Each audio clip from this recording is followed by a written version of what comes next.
fungsi lembaga klaster itu apa? Satu, mengatur hubungan kerjasama antar anggota klaster. Ini internal. Ini bisa unsur bisnis dan unsur modal sosial. Jadi kalau di klaster itu selalu ada modal sosialnya. Unsur bisnis sebetulnya kan selalu terjadi kerjasama antar anggota ya. Misalnya kalau kita bicara tentang klasternya itu pertanian, kemudian ada yang punya traktor. Traktor ini kan disewa-sewakan gitu ya. Ini kalau milik bisa traktornya milik anggota atau traktornya milik kelompok, itu aturan-aturan itu biasanya ditetapkan atau dibicarakan di dalam lembaga itu. Itu contohnya yang pertama. Kemudian memudahkan kerjasama dengan pihak eksternal. Pihak eksternal ini bisa berupa kerjasama bisnis, bisa berupa misalnya ada fasilitasi gitu ya. Tadi misalnya Pak Kepala Bapedapati kan sempat menyampaikan ada bantuan CSR dari Bank Jateng dan sebagainya. Nah ini kalau nggak ada lembaganya nggak mungkin, sopo sing tanda tangan gitu kan. Nah ini menjadi sebuah keharusan bahwa fungsi lembaga ini harus jelas seperti ini, harus memudahkan pihak lain untuk bekerja sama. Jadi pihak lain tuh harus yakin bahwa saya ini bekerja sama dengan lembaga yang jelas, yang jelas mempertanggungjawabkannya nanti jelas. Nah, maka di situ saya tulis memberi kepastian hukum kepada pihak eksternal terutama. Jadi kalau misalnya perjanjian bisnis ya, kirim apa ya tadi saya di situ ada kopi, ada apa ya, kirim kopi. Kalau sampai ke luar negeri bahkan ya, itu kan perlu perjanjian yang jelas sekali. Kalau enggak, pihak luar enggak akan mau. Dan siapa yang bisa melakukan itu ya lembaga.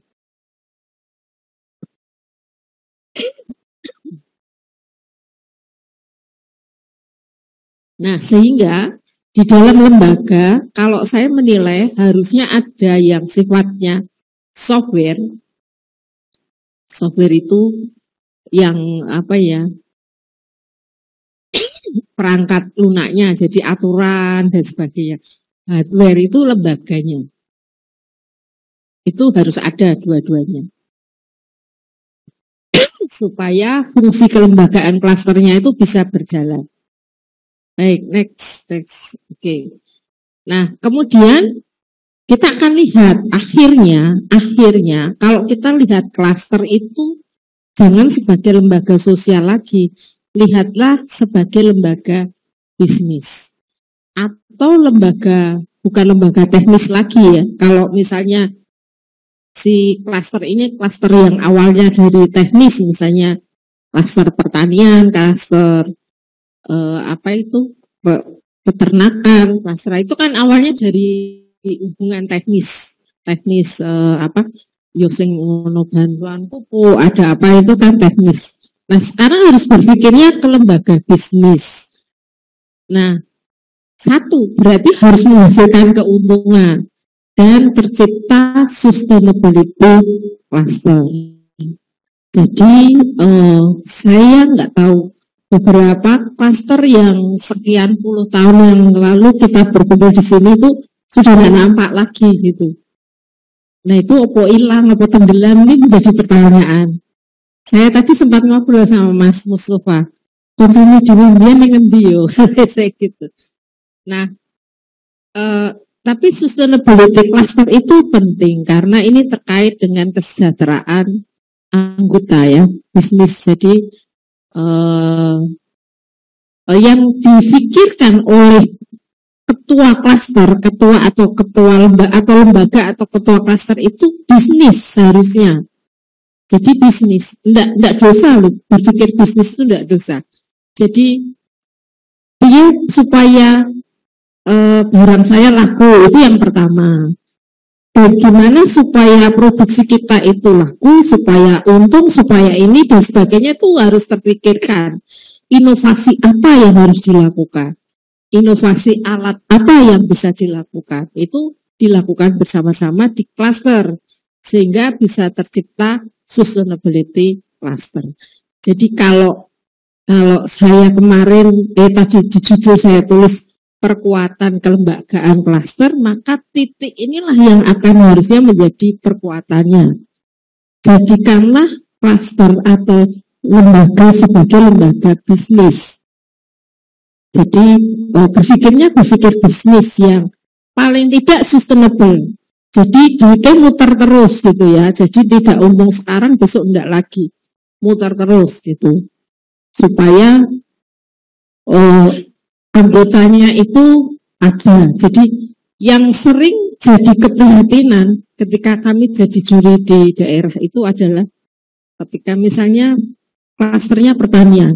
Pertanyaan pertama yang kami tanyakan adalah ada anak mudanya enggak? Karena anak muda itu enggak akan tertarik kalau bisnisnya tidak menjanjikan. Ya kan? Nanti kalau anak muda yang tidak tertarik, lama-lama kan habis petaninya. Jadi tidak sustain lagi. Dari sisi itu tidak sustain.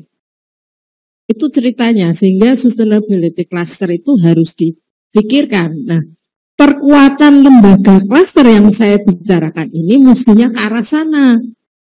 Jadi bagaimana regenerasi ke anak muda dan sebagainya itu harus dipikirkan. Kemudian melakukan hubungan internal dan eksternal untuk kepentingan sustainability tadi sudah saya sampaikan. Jadi di antaranya adalah kalau ada informasi dari luar klaster, misalnya bisnis baru, kesempatan bisnis baru gitu, mestinya semua anggota itu tahu gitu. Nah ini yang saya bilang hubungan yang sehat seperti ini. Sehingga tercipta sustainability. Jadi ada pihak luar yang masuk ke dalam, tapi yang dalam juga harus tahu. Sama saja, terus diolah bersama-sama begitu. Nah ini yang kita sampaikan. Kemudian visi dan misi harus jelas, memiliki strategi dan taktik bisnis, kemudian jangka panjangnya, strategi jangka panjang dan sebagainya. Bahkan harusnya punya bisnis plan. Bisnis plan. Nanti kita tanya, ini Pak Mustafa pasti punya bisnis plan.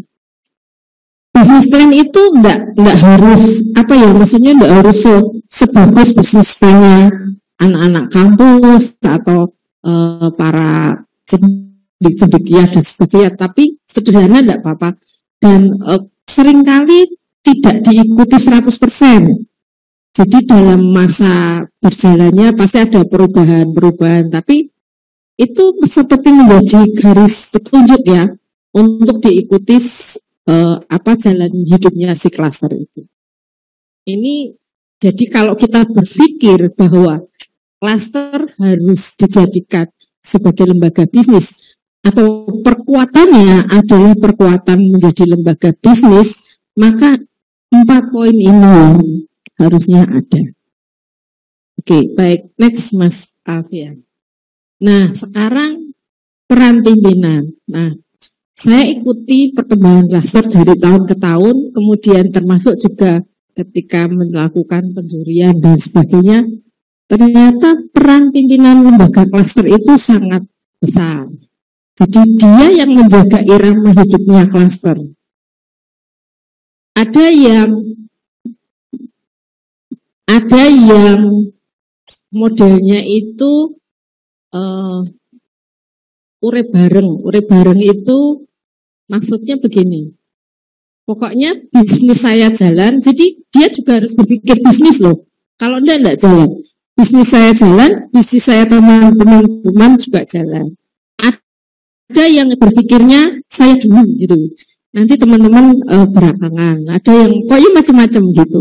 Tapi dia bisa menjaga irama hidup klaster. Jadi ada yang kalau kelihatannya kok sepi gitu ya, klasternya sepi, cari network. Maka biasanya pemimpin klaster yang baik itu networknya luas. Karena tidak selalu hubungan dengan luar itu berupa hubungan bisnis ya. Kadang-kadang hubungan yang sifatnya sharing knowledge gitu. Kalau kenalnya dengan perguruan tinggi itu kan enggak keluar uang, enggak dapat apa-apa ya. Kenal dengan saya itu enggak pernah saya nyumbang uang kan. Jadi, tapi masih banyak yang mau kenal dengan saya. Maksudnya itu network. Kemudian kenal dengan lembaga-lembaga lain gitu. Poin network ini menjadi poin yang besar ketika kami melakukan penjurian, karena itu sebetulnya poin di mana menunjukkan si pemimpin atau si klasternya ini sifatnya sebagai lembaga bisnis yang terbuka. Jadi siap bekerja sama dengan siapapun dan siap bekerja sama dengan siapapun dan siap menerima masukan dari siapapun juga gitu. Jadi enggak pilih-pilih gitu ya, enggak pilih-pilih. Konco itu enggak milih-milih, semua dianggap teman. Nah, kemudian si pemimpin yang baik ini saya bilang dia mengembangkan bisnis cluster sehingga memberikan kesejahteraan kepada anggotanya. Nah, saya menduga teman-teman yang jadi pemimpin klaster ini punya karakteristik tertentu dan karakteristiknya itu bukan karakteristik pemimpin klaster, tapi pemimpin bisnis. Jadi kita tahu ada sebuah teori yang namanya entrepreneurial leadership. Nah, ini masih lagi diteliti lebih lanjut, tetapi poin ini sebetulnya menjadi poin plus dari para pemimpin klaster. Dia punya karakteristik khusus dan karakteristiknya itu adalah karakteristik pemimpin bisnis, entrepreneurial leadership. Baik, begitu saya kira kalian sudah selesai ya. Saya kok ini muni. Ya, ini saya sedikit. Saya pernah jadi wakil ketuanya itu grupnya Pak Untung, itu wakil ketua asosiasi klaster waktu zaman saya. Ya, baik, terima kasih. Waktu saya kembalikan kepada Bapak Moderator. Lebih kurangnya saya mohon maaf. Terima kasih kembali Kanda Dr. Untari. Kita berikan aplaus untuk beliau secara meriah biar nggak ngantuk. Sedikit komentar, memang kelembagaan ini tadi kami juga bincang-bincang dengan Pak Kababeda dengan Bu Untari ya. Sering-sering aset yang sudah kita kembangkan melalui kelembagaan klaster ini mangkrak tadi karena tadi istilahnya sustainability, keberlanjutannya nggak jalan, pengelolaannya nggak jalan, kemudian pada mutung juga nanti terkait biasanya pendanaan daerah ya.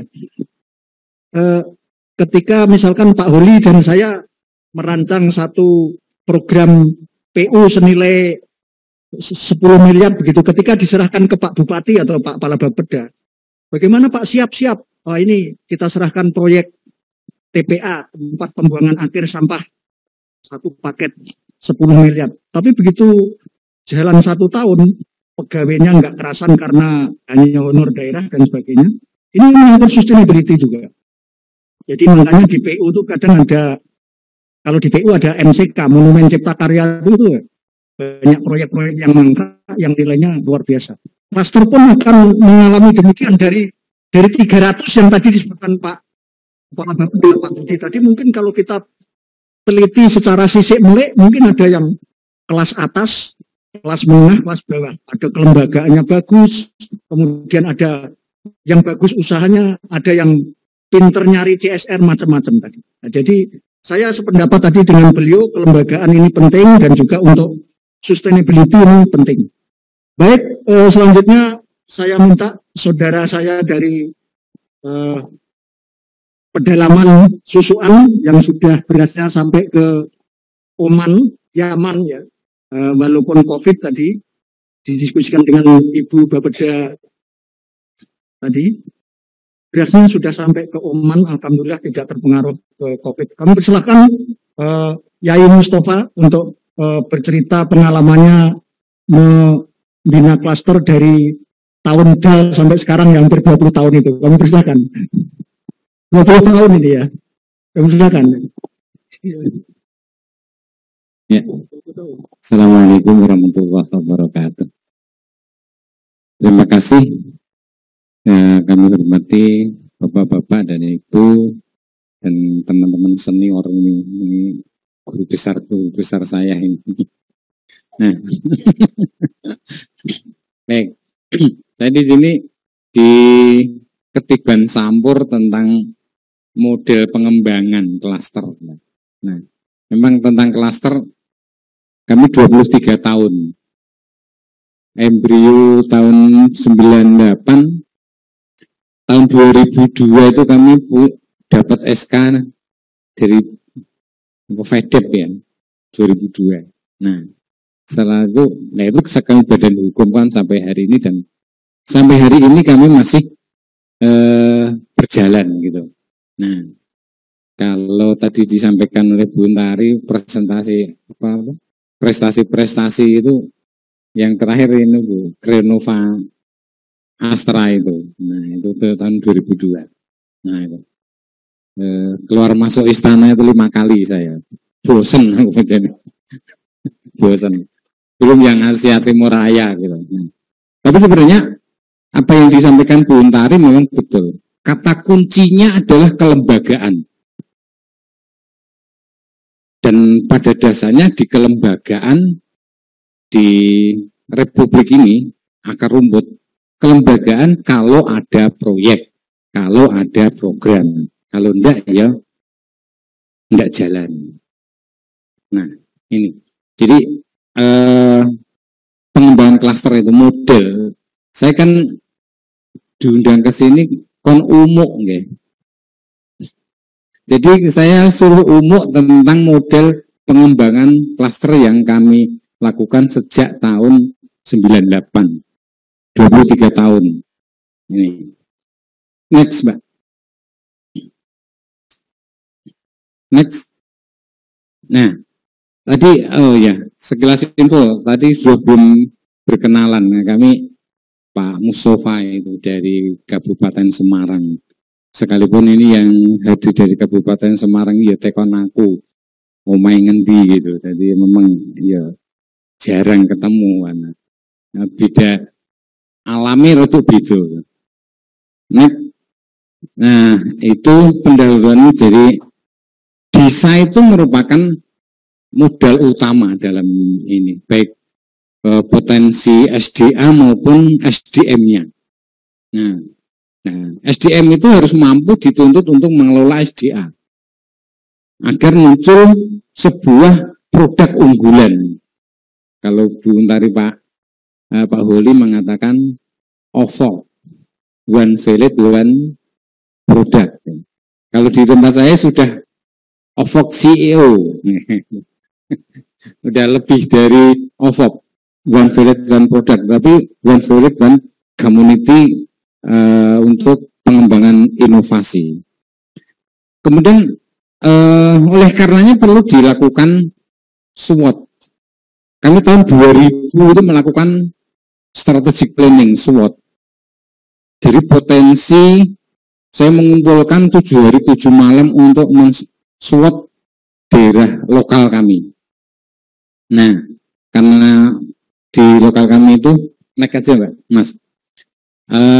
Nah ini langkah pertama dan yang utama kami melakukan SWOT, strategic planning.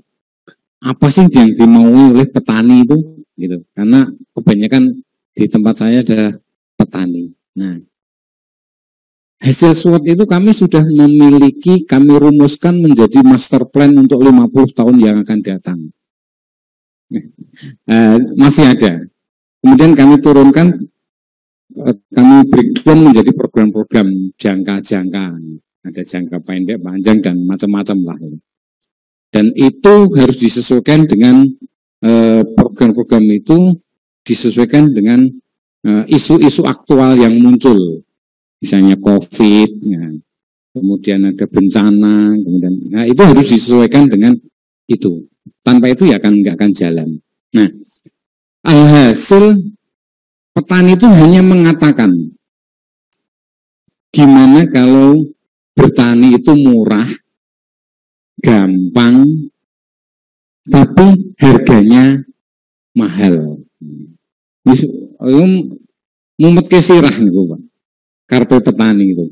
Nah kemudian kami berembuk untuk membuat namanya pertanian organik gitu. Next, cepet aja. Nah, karena apa? Permasalahan petani itu sangat luar biasa. Ketika kami strategic planning itu banyak masalah tumpuk blek di situ, baik internal, eksternal, kemudian kemauan petani sendiri itu seperti apa. Nah, ada 3 itu. Kami tidak akan bisa menyampaikan satu persatu permasalahan-permasalahan, terutama sampai hari itu persoalan pupuk. Nah, kalau di pertanian organik, kami di klaster kami itu bikin pabrik pupuk sendiri, baik padat maupun cair. Nah, orang percaya ke Albaroka, klaster kami, tak dudui pabrik. Selesai ya. Nah, pestisida ada, agensi hayati ada. Bahkan kami sudah mengembangkan IoT, Internet of Things, quality control. Kebetulan koordinator quality controlnya Pak itu ada, saya bawa ke sini Pak Muhlisin. Jadi bukan saya yang menangani itu, memang tadi yang disampaikan kelembagaan siapa melakukan apa. Ya saya tukang umuk neng jobo. Nah itu di dalam sudah ada. Next, cepat aja Mbak. Mas apa Mbak? Nah ini mengapa organik? Nah ada beberapa masalah yang mengapa petani itu pengen ke organik. Mengapa itu organik? Yang pertama, pengen membangun peradaban masyarakat dalam bertani, beradab sosial, terhadap lingkungan, terhadap kesehatan, terhadap harga. Nah, itu harus berkeadilan. Artinya apa? Punya adab gitu. Apa adab itu? Terpuaseliro gitu. Nah, ini. Jadi ini yang menjadikan mengapa organik, munculnya pertanian organik itu kami membangun peradaban masyarakat petani itu. Kedua, ada menjawab masalah-masalah yang mendasar di tingkat petani, terutama harga ya. Harga beras saja masih dinyang, padahal itu keringat petani. Keringat pahlawan pangan. Kalau tidak ada petani, mungkin kita juga akan kewalahan juga. Itu. Kemudian peningkatan ekonomi masyarakat. Ekonomi penting. Nah, gitu. Jadi termasuk itu salah satu menjadi permasalahan petani. Yang selanjutnya adalah bagaimana petani itu menjadi subjek dalam pertanian. Agar tujuannya bertani organik salah satu ingin petani itu menjadi subjek, tidak menjadi objek dalam pertanian. Nah, ini agak berbeda konsepnya. Nah, ini yang menjadi mendasar ya. Bagaimana petani itu menjadi subjek pertanian, menentukan benih sendiri, produk sendiri, dan harga itu yang menentukan petani, bukan pasar. Pasar ya harus mengikuti kehendak petani. Mestinya kayak gitu. Ya, agar menjadi petani yang berdaulat. Berdaulat secara ekonomi, politik, dan budaya. Budaya lokal yaitu kearifan lokal harus diutamakan. Karena apa? Kalau kearifan lokal tidak dilindungi oleh masyarakat setempat, ya habislah. Yang muncul adalah budaya-budaya ini yang tidak sesuai dengan kearifan lokal yang dimiliki itu. Nah, next. Nah, kemudian strateginya apa? Kata kuncinya strategi pengelolaannya dari, oleh, dan untuk petani yang bersama. Jadi kalau kami tadi yang disampaikan Bu Untari, kelembagaan itu kata kuncinya. Nah, lebih spesifik lagi, kata kuncinya itu pada forum rembuk klaster. Meski Dokter Jumat Kliwon nih, Pak. Jadi kata kuncinya dia forum rembuk klaster. Udah, petani, aspirasi-aspirasi dari petani itu terkumpul dalam forum yang namanya forum rembuk klaster. Dia ya kan memberi arah kebijakan internal dihadapan dengan eksternal. Nah ini, jadi itu berdasarkan dari masukan dari akar rumput. Ini yang ini. Next.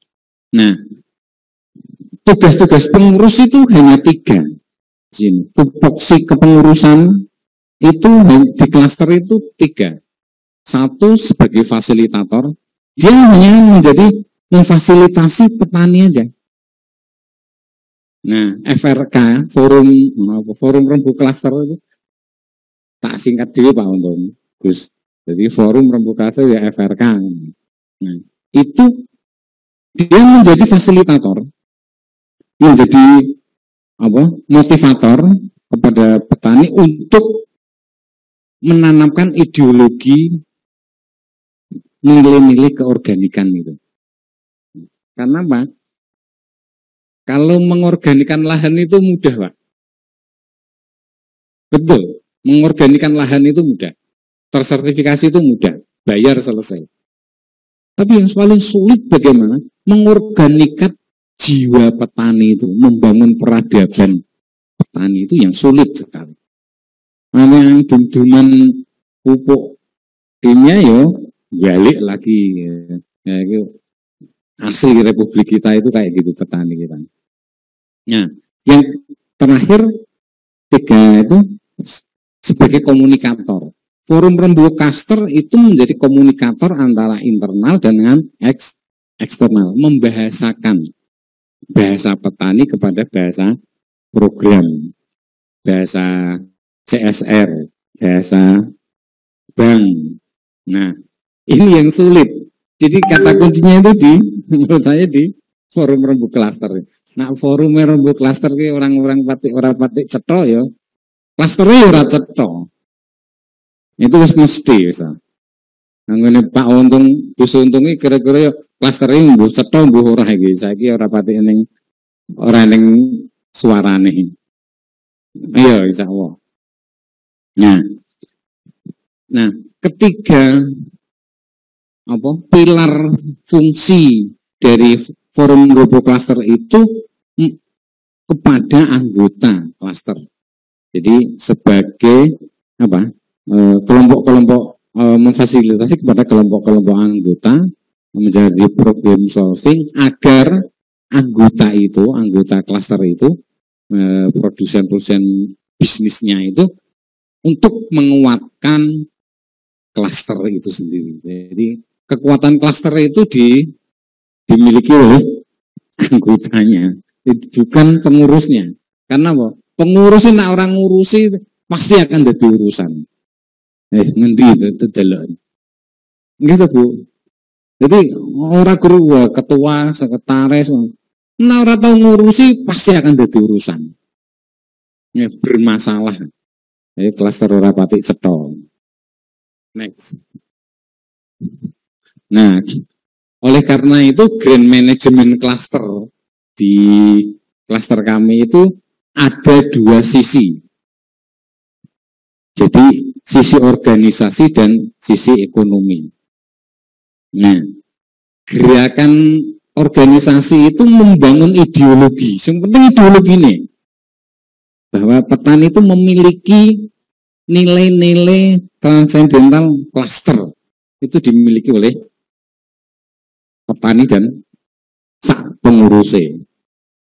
Nah, dia membangun ideologi. Kemudian di ekonomi itu membangun usaha real.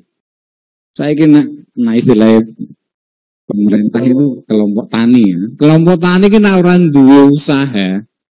Mas aku orang itu Pak nih, orang dua usaha. Alah dia budidaya proposal. Ini real Pak. Apa pengalaman masalahnya?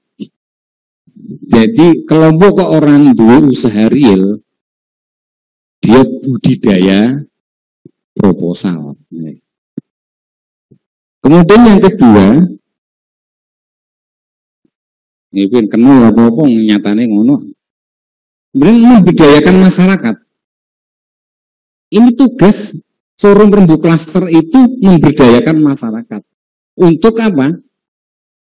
Membangun bisnis kemitraan pasar, mencari pasar. Itu makanya kata kuncinya di klaster itu forum Rembu. Menurut saya, karena saya melakukan. Nah, di organisasi programming, dia memprogramkan macam-macam sesuai isu aktual yang berkembang di zamannya. Nah, sektor ekonomi dia harus berproduksi. Produksi, berekonomi kreatif, dan produknya produk standar. Tidak asal gawe, tapi gawe yang punya standar apapun. Nah, gitu. Nah, kalau dalam bahasa kasarnya bahwa organisasi itu menjadi kapal perang. Di klaster kami itu organisasi tugasnya menjadi kapal perang, advokasi. Nah, di ekonomi, di koperasi kami itu dia menjadi kapal dagang. Artinya apa? Obah sidik kudu untung. Bukan Pak Untung iki loh. Tetapi ya itu bisnisnya koperasi itu kayak gitu. Dan di lembaga klaster kami itu tidak ada bendahara. Ketua ada, sekretaris ada, bendahara tidak ada. Karena bendahara yang memegang adalah koperasi. Sehingga apa? Organisasi itu dibiayai oleh koperasi. Kebutuhan organisasi apa tuh paling? ATK itu. Kira-kira. ATK harus uang transport. Paling itu. Nah, di sektor ekonomi, di koperasi itu, dia yang membiayai kembang kempisnya berjalannya klaster. Klaster itu harus bisnis menurut saya. Kalau Bu Untari mengatakan klaster itu ya bisnis, ya benar, harus bisnis. Nah, karena kalau Bu naura bisnis ya bukan klaster, ya kelompok ngono wae. Gitu. Nah, ini yang strategi manajemen produksi. Nah, walaupun di tempat saya itu manajemen produksi kami punya produk-produk organik. Pak Isin, tolong tas itu ada contoh-contoh beras produk kami. Nanti tak bagikan bagi yang Maido klaster kami. Tak bagikan asli. Nah, tekon saya suruh ngambil satu. Tapi TKS yang Maido nak guru menjunjung itu orang pati cetha. Nah, ini. Nah, ini yang kami produksi dan beberapa seluruh kota Indonesia dan beberapa negara Asia di Yaman dan Yordan. Nah, jadi walaupun petani-petani kami memproduksi padi yang beras ini, nah itu, dan harga itu yang menentukan petani. Jadi koperasi itu mumet areng ngedol ning njaba karena kehendak koperasi petani menentukan harga. Nah, itu yang memfasilitasi menjadi fasilitator itu ya forum Rembu Klaster itu. Orang yang forum Rembu Klaster itu bubar ya negara klaster maksudnya. Nah, itu. Jadi ada statement di klaster yang itu menjadi hukumnya wajib ain. Yaitu apa? Petani harus makan beras organik dulu. Selebihnya baru dijual ke koperasi. Tidak lalu kemudian pehne regoni 15.000 per kilo didol kabeh, sementara petani organik saya maam raskin. Fantasi rusak, tunggulah kehancuran republik ini. Nah, ini ideologi ini yang penting harus dibangun. Petani harus mangan beras organik dulu. Ya sing sehat, petani yang ngerasake asine kringete dewi. Itu penting. Tidak lalu kemudian dijual karena regane dhuwur. Misalnya saya teringat karo Pak Bu Untari. Ekspor itu yang kesekian, yang penting lokal harus diutamakan. Sampai sekarang aku nak pengen yang zaman ya sak duwe iku turahane sing dimaem republik ini. Beras apa? Beras mahal, beras sehat. Ngopo dadak yang luar negeri? Masyarakatnya dhewe iku lho. Asline mangane mangan raskin. Ngeri ra itu. Lah kok pinter piye? Nah, iki real ini. Nah, nang judul ning luar negeri ku ya turane wae. Gitu. Ini rada kemaki sithik ngono lho, ora apa-apa. Nah, kemudian agar bagaimana petani menguasai teknologi. Jadi teknologi ini harus dikuasai. Next, Mbak. Nah, sistem pemberdayaan ekonomi klaster. Ya, eneng ngono barang. Nah, next. Sebelum Mbak. Nah, ini. Jadi, semua produk yang dilakukan oleh anggota klaster itu harus melalui satu pintu penjualannya, yaitu koperasi. Mengapa koperasi? Karena koperasi itu kearifan lokal di Republik ini. Konsepnya Bung Hatta itu koperasi yang saat ini itu sudah merembet, tercemar, terkontaminasi dengan model-model kapitalis. Nah, oleh karenanya di koperasi kami sekarang itu ada pendampingan dari Kemenkop. Pasca Pak Kang Teten Mas Duki Menteri koperasi datang ke klaster kami, itu sekarang dijadikan koperasi digital, semuanya pakai HP gitu. Nah, bisa dibuka koperasi Gardu Tani Al Barokah. Ada. Nah, itu. Oke. Digital ya, teknologi ya, tetapi jangan sampai modern itu menggerogoti konsep-konsep koperasi yang dari Bung Hatta. Luar biasa. Koperasi itu milik anggota. Kalau di tempat saya non sewu. Jadi kalau RAT itu bukan akhir tahun, tapi menjelang hari raya. Nah itu. Nah, mengapa harus hari raya? Ya itu karpe anggota kok. Anggota memerlukan nak butuh ngereki jadi buntari nak arep butuh. Wes arep butuh anggota wis tenang. Gue sandangannya anaknya terus ini wis dijogo. Nah ini semuanya masuk satu pintu yaitu koperasi. Karena koperasi ada di samping harganya tinggi, kemudian ada SHU. Mohon izin Gus, waktunya tinggal 3 menit. Oke. Ya. Nah ini next potret Barokah kami melakukan pertanian organik itu bukan kumpulan kelompok-kelompok, tapi memang kami ada 6 desa di 2 kecamatan yang bergabung dalam klaster pertanian organik kami. Jadi ada 1084 petani, kemudian luasannya yang sudah tersertifikasi itu 180 hektar. Kita umum wae karena ora percaya nyang nggon kula. Jadi gen luwih cetha ngoten lho. Nah, ini kan umum tok to niki. Sing jelas niku. Terus di samping beras kami kacang juga. Next. Nah, gerakan inovasi klaster kami termasuk live in, termasuk Buntar ini live in di klaster kami gitu. Di hari 2 malam dari Undip dari.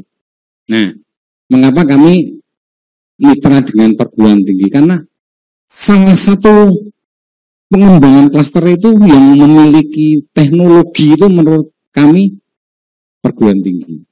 Dan itu eksis sampai hari ini. Mengapa kami sampai IoT? IoT itu kesuburan tanah, kelembaban air itu dibuka mulai Android. Kami ada 9 IoT yang kami pasang di lahan-lahan. Dia akan mengirimkan ke ini, terus nanti itu yang merakit, yang menganalisis adalah putra-putri petani. Nah, aku raiso, itu koordinatornya Pak Lisin itu yang nanti bisa ketanya. Dia nyolder diri, masang, terus nanti analisis dilakukan oleh putra-putri petani. Itu sudah di klaster kami sudah lapis ketiga. Pak Lisin itu OT STV itu setengah kilo. Tapi ya anak-anak SMA yang melakukan IoT dan servernya sendiri tidak mengikuti internet. Kami bikin sendiri. Nah, datanya dijipuk uang. Mengapa petani tidak bisa? Bisa. Bahkan kami sekarang bikin nasi liwetan. Kapitalis buat supermi. Kami bikin nasi liwet yang dikasih air panas, sak bumbune jadi instan. Liwetan. Nasi liwet instan namanya. Yang kedua, yang terbaru, yang sudah lama banyak. Yang kedua, bahwa Republik ini banyak mengidap gula. Kami bikin beras yang nanti kalau dimasak itu IG-nya paling rendah. Tidak harus merah, tapi putih di teknologi inovasi menjadi IG-nya rendah. Sekarang orang dulu pada bingung karena gulanya tinggi dan sampai hari ini banyak permintaan ternyata. Nah, next termasuk wisata agro, learning center, ini macam-macam inovasinya. Next juga terakhir. Nah, sebelumnya, jadi tadi yang disampaikan, nah ini usaha-usaha bisnis di klaster kami itu, ini semuanya adalah mempunyai bisnis plan. Mungkin ini klaster Pak Untung belum punya bisnis plan. Satu-satunya waktu itu yang membuat bisnis plan WD. Nah, Pak Oli, Bu Arti, itu kamu punya bisnis plannya, tebalnya sekian itu. Termasuk Bekatul, itu tak bisnis plan kan? Ada. Nah, orang percaya ya tanggen dulu, ngomong eneng-eneng omah, orang tak gowo. Bisnis plan, rencana bisnis, apapun. Dan itu saya serahkan sepenuhnya kepada koperasi, karena koperasi yang akan menggawangi bisnisnya. Nah, terakhir catatan kecil bahwa organik klaster, nah itu harus ditumbuh kembangkan. Nah, dalam pemberdayaan masyarakat terbukti mampu mengangkat potensi lokal dan meningkatkan pertumbuhan ekonomi daerah. Misalnya klaster itu muncul di beberapa desa menjadi desa inovatif, kreatif, dan PAD-nya pasti meningkatkan. Ini yang harus dibangun menurut aku. Pertanian organik perlu dikembangkan, tapi ya buat karena awal-awal saya menciptakan pertanian organik itu saya dapat gelar PKI gitu. Karena orang sesuai karo orang pada umumnya. Nah, gerakan pengembangan inovasi sangatlah dibutuhkan. Tanpa inovasi, menurut saya alung ora urip wae lah gitu menurut saya. Jadi inovasi harus digali dan agar sebagai produk unggulan OVOP menuju ke OVOP. Nah, kemudian masyarakat organisasi klaster itu menjadi modal sosial dalam upaya menumbuhkan pengembangan usaha. Klaster itu menjadi sokok gurunya. Nah, kemudian sistem pertanian organik itu akan membawa petani menjadi petani yang berdaulat. Nah, karena apa? Kamu punya bank benih sendiri, pupuk sendiri, pupuk padat, pupuk cair, pestisida punya sendiri, pasar sendiri, pengolahan sampai kayak gini itu sendiri. Nah, ini tadi Bu Untari, ini varietas baru, namanya basmati dari India, Pakistan. Ini dilirik karo Bu Untari. Yang mau tak serah ke Bu Untari. Saya punya jenis 24 beras jenis. Kalau varietas padi, kami memiliki 93 varietas padi lokal. Kami mengembangkan hanya padi lokal. Maaf, kami bukan berarti bersaing dengan VUTW enggak, tetapi kami memang kearifan lokal. Mungkin itu yang bisa kami sampaikan. Next terakhir, sistem klaster akan menjadikan kata kunci pengembangan ekonomi lokal. Produktif, kreatif, akan mewujudkan desa yang berdaulat. Nah, ini yang mesti harus kita bangun. Saya membangun ini karena ya sesepuh-sesepuh yang di sini, karena ini saya juga digodok oleh mereka-mereka. Jadi alhamdulillah sampai hari ini masih urip dan berkembang. Mungkin itu bisa kami sampaikan. Kurang lebihnya mohon maaf. Assalamualaikum warahmatullahi wabarakatuh. Waalaikumsalam. Terima kasih saudaraku Kiai Mustafa yang sudah berjalan 23 tahun merintis pertanian organik dengan suka dan dukanya. Mudah-mudahan lemah kering, lemah teles, Gusti Allah paring piwales, dan hasilnya bisa dinikmati sekarang, sudah sampai ke Oman itu berarti. Teman-teman sekalian, sampai kita ke sesi paparan terakhir dari Pak Holi dengan tema utama adalah bagaimana melakukan evaluasi terhadap UMKM atau klaster kita agar ke depan klaster kita bisa naik kelas. Naik kelasnya nanti ukurannya apa akan disampaikan oleh Pak Holi, baik dari sisi naik kelas karena kelembagaannya bagus, usahanya bagus, ada dinamika lembaga usaha termasuk tadi ada bisnis plan sebagaimana disampaikan oleh Kiai Mustafa dan termasuk lembaganya kuat sebagaimana disampaikan Bu Untari. Kami persilahkan Pak Uli. Baik, terima kasih Pak Untung, Bapak Ibu sekalian. Assalamualaikum warahmatullahi wabarakatuh. Salam sejahtera bagi kita semua. Mohon izin meneruskan apa yang sudah disampaikan Pak Mustafa, Bu Untari, dan ibu-ibu yang tadi pagi ya.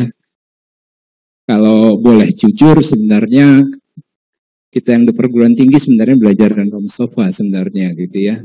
Kalau mahasiswa itu belajar di kampus, kalau dosen kan belajar di jalan. Jadi ilmu sesungguhnya itu ada di lapangan. Jadi kita dosen-dosen itu mau ke lapangan dan sebagainya, sebenarnya kita belajar. Ya sampai sekarang juga. Terima kasih banyak Pak Mustafa dan bapak-bapak dan ibu yang di klaster yang sudah berbagi ilmu dengan kami. Jadi apa yang akan kami sampaikan saat ini sebenarnya dokumentasi saja ya. Ada 3 hal yang mungkin akan kami sampaikan di belakang ini. Yang pertama itu adalah tantangan bagi kita sebenarnya. Sekarang tuh ada event nasional yang kita sebut sebagai UMKM naik kelas. Kalau kami bilang ini adalah kesempatan, ya, event yang harus kita manfaatkan untuk semakin mendorong klaster dan UMKM kita dalam rangka kesejahteraan masyarakat. Sebenarnya itu kata kuncinya. Yang kedua sebenarnya kita di Jawa Tengah ini ilmunya itu ya seperti Pak Mustafa ini atau Bapak Ibu semua ya, ilmunya itu ilmu hidup gitu ya.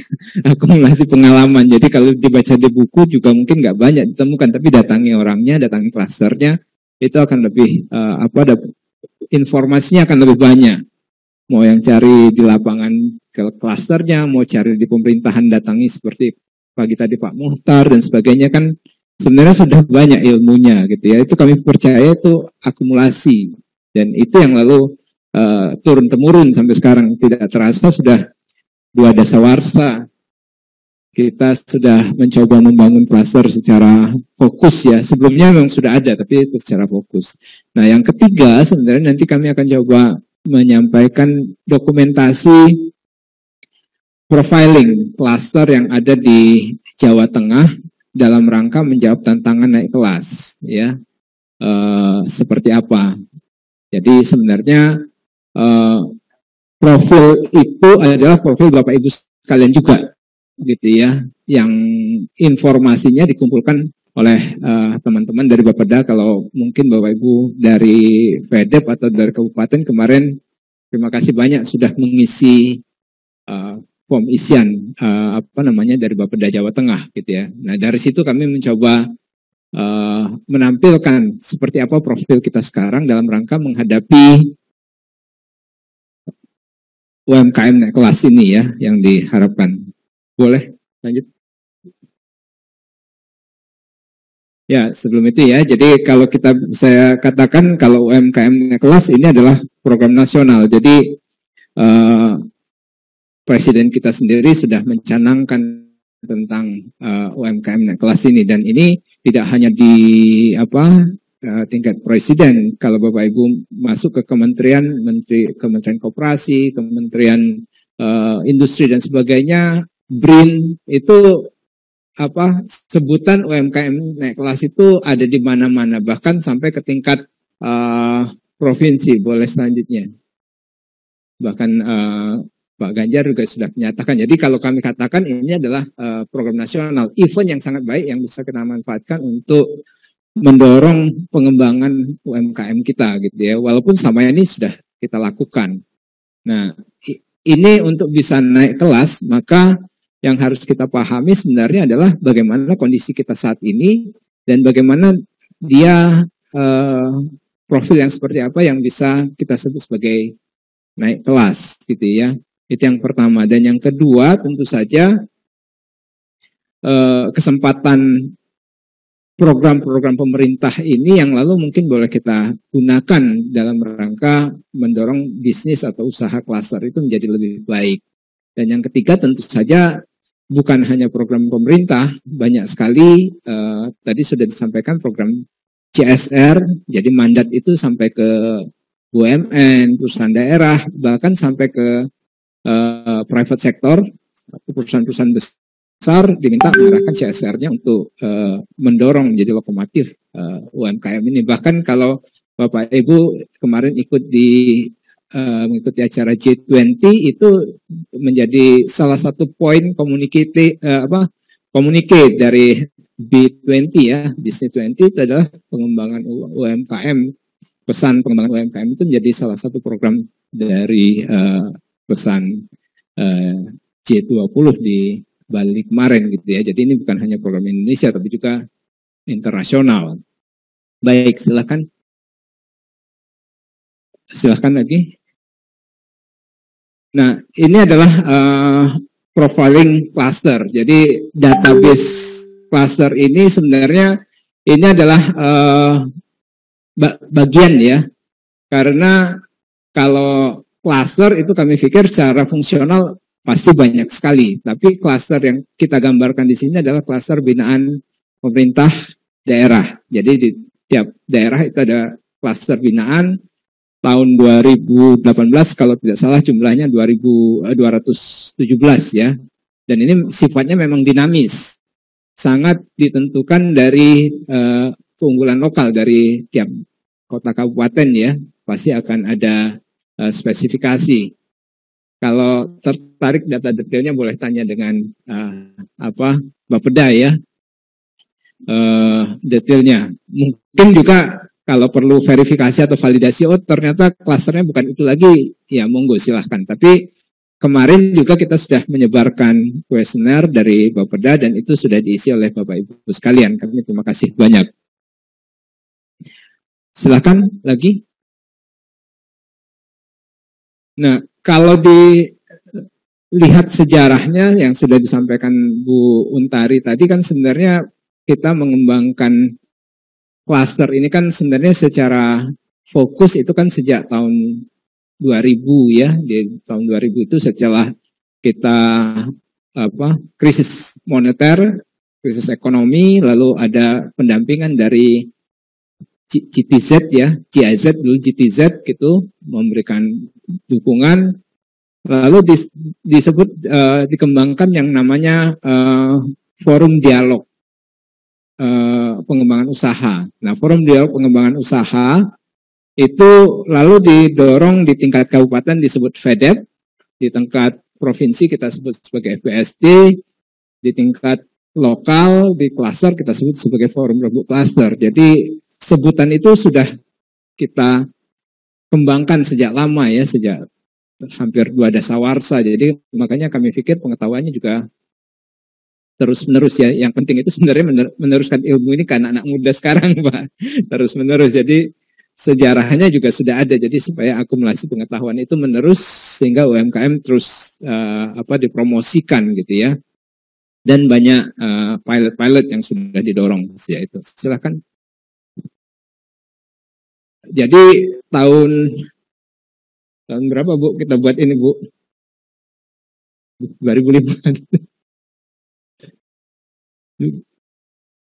Awalnya ya, tapi ini kita buat bagan ini kita buat sekitar 2005-2006 ya, bagan ini baru terdefinisi ya 2006. Jadi itu mungkin satu-satunya di Indonesia ada kelembagaan yang disebut oleh Bu Untari tadi, kita kembangkan lembaga multilevel ini. Kalau kami bilang ini kearifan lokal milik kita di Jawa Tengah. Di tingkat klaster kita bentuk FRK, di tingkat kabupaten kita bentuk FEDEP, di tingkat provinsi kita bentuk FBSD. Tapi sebenarnya intinya itu adalah tempat pelaku usaha dan pemerintah berdiskusi, dan sudah disampaikan oleh Pak Mustafa tadi. Sebenarnya inti dari klaster itu adalah dialog itu tadi ya. Ada diskusi di antara pelaku-pelaku usaha, ada kesepakatan, ada penyelesaian masalah dilakukan di situ, bagaimana pemerintah bertemu dengan pelaku usaha, bagaimana pelaku usaha ketemu dengan pihak bank dan sebagainya. Medianya itu sebenarnya. Jadi medianya kita adakan, isinya kita buat, dan kegiatannya kita jalankan terus-menerus. Mungkin Bapak Ibu di kota kabupaten ini naik turun namanya FEDEP gitu ya, di provinsi, tapi fungsi bentuk orangnya itu tetap, kalau kami katakan akan tetap ada sama UMKM itu berjalan gitu ya. Dan mungkin akan kita jaga terus, tinggal dikembangkan lagi. Silakan lagi. Nah, sebenarnya kegiatan isinya itu kan sebenarnya kegiatan usaha. Jadi kelompok UMKM. Di provinsi kita menyebut kelompoknya mungkin ada kelompok pertanian, kelompok industri dan pariwisata gitu ya. Tapi sebenarnya disitulah tempat dilakukan bagaimana UMKM itu berdiskusi dan difasilitasi oleh pihak-pihak yang bisa memberikan fasilitasi, apakah pemerintah daerah, apakah BDS, ataukah lembaga keuangan dan sebagainya. Jadi lembaga itu sebenarnya tempat media diskusi itu yang kita sediakan dan mendorong itu berisi dan berkualitas ya.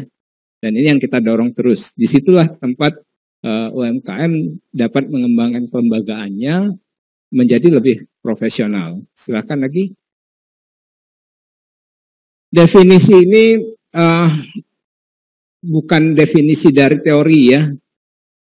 Jadi ini sebenarnya diskusinya panjang sekali, bertahun-tahun kita berdiskusi mengenai apa itu definisi klaster. Kalau tidak salah itu klaster ini kita diskusikan di provinsi, bahwa menurut Jawa Tengah klaster itu adalah sekumpulan usaha atau atas produk barang jasa tertentu dalam suatu wilayah yang membentuk kerjasama dengan usaha pendukung dan usaha terkait atau rantai nilai.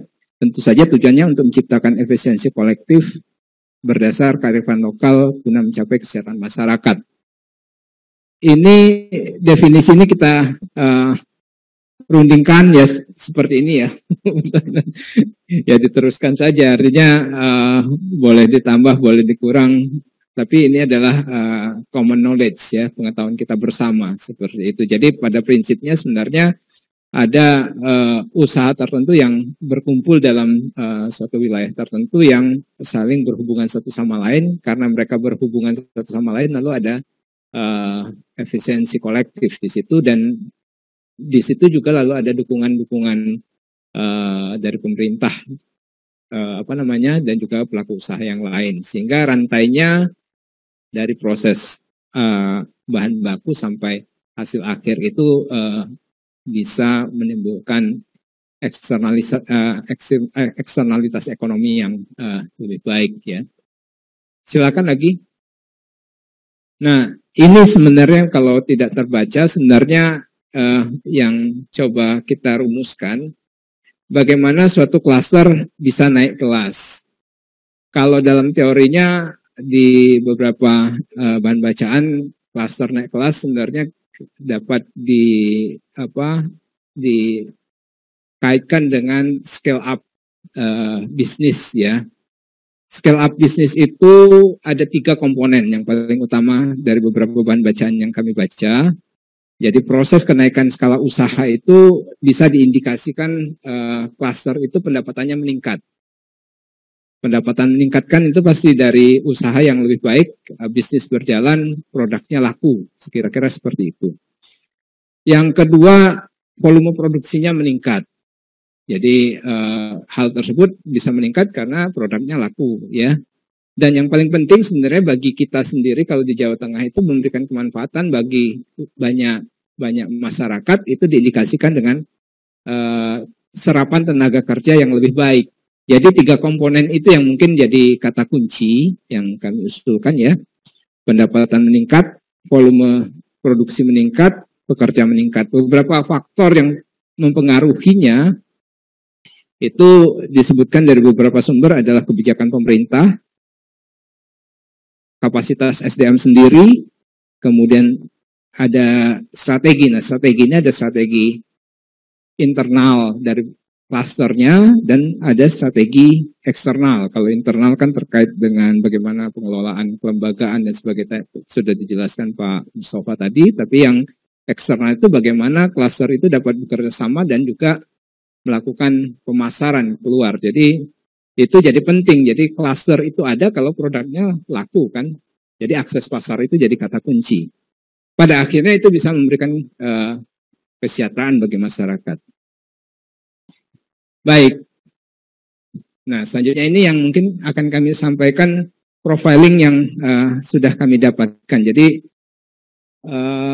mohon izin dari 35 kota kabupaten yang kami sebar kemarin, baru 23 Bu Esti yang lengkap itu. Beberapa yang masih perlu melengkapi seperti Kabupaten Temanggung, Brebes, Batang, Jepara, Kebumen, Kudus, Pati, Pemalang, Sragen, dan Purworejo itu datanya sudah masuk tapi masih harus melengkapi lagi. Tapi ada beberapa kota kabupaten yang kami tunggu untuk pengisiannya seperti Banyumas, Blora, Cilacap, Karanganyar, Pekalongan, Salatiga, Kota Semarang, Kap Magelang, Kap Pekalongan, Kap Sukoharjo, Tegal, dan Wonosobo. Jadi kami sangat berharap profil itu bisa kita lengkapi sehingga kita bisa mendapatkan profil lengkap mengenai klaster di kota kabupaten di seluruh Jawa Tengah. Itu sebarannya, yang biru itu yang sudah lengkap. Baik, selanjutnya lagi. Nah, dari informasi ini, jadi dari 23 yang terkumpul saja sudah ada data 190 klaster binaan kota kabupaten, ya. Nah, dari hal tersebut kita bisa lihat dari dari profilnya yang diagram lingkar di atas itu menunjukkan dari 190 itu yang aktif gitu ya.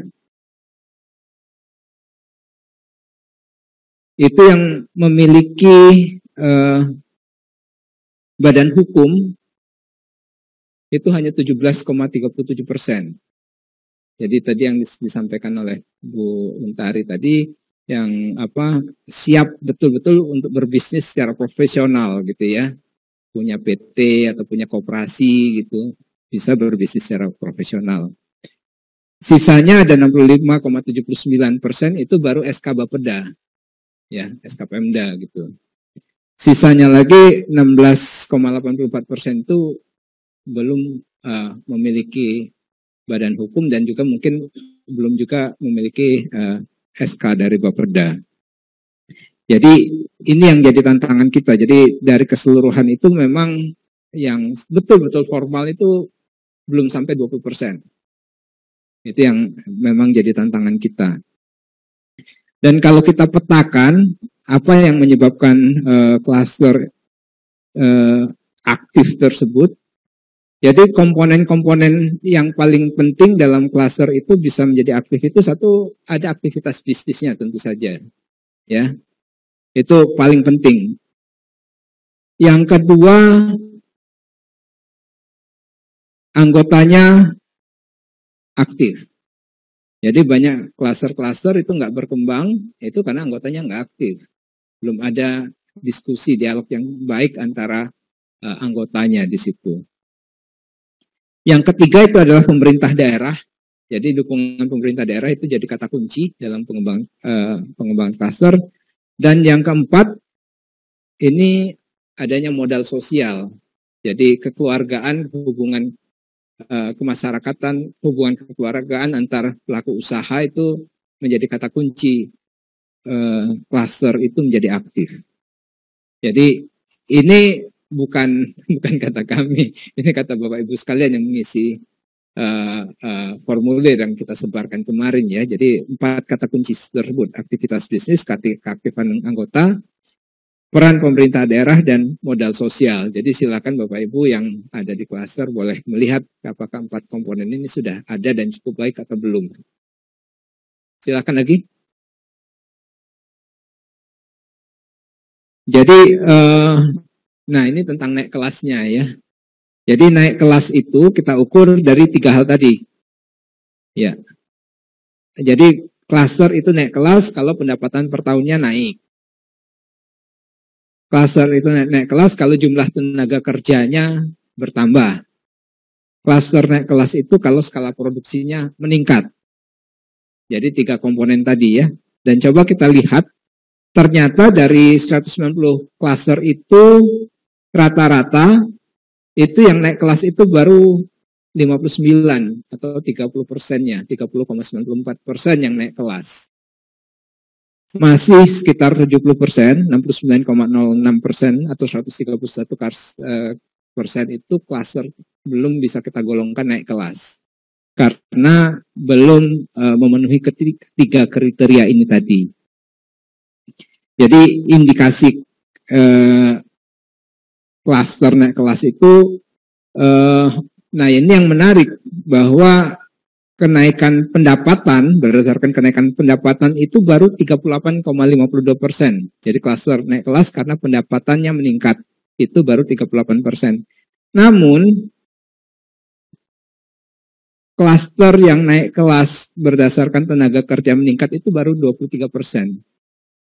Jadi di sini kelihatan bahwa klaster kita Jawa Tengah ini yang naik kelas itu belum mampu menyerap tenaga kerja secara optimal. Jadi mungkin dia naik kelas, tapi lalu implikasinya terhadap penyerapan tenaga kerjanya belum optimal. Ya ini juga lalu menarik.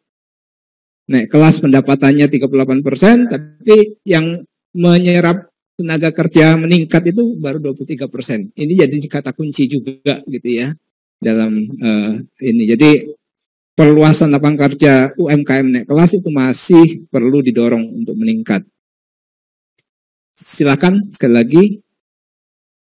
Jadi pendorong UMKM naik kelas itu kalau kita lihat dari nilai yang tinggi, itu satu adalah peran pemerintah, kedua kapasitas pelatihan SDM, dan yang ketiga adanya inisiatif atau adaptasi klaster UMKM terhadap dinamika pasar.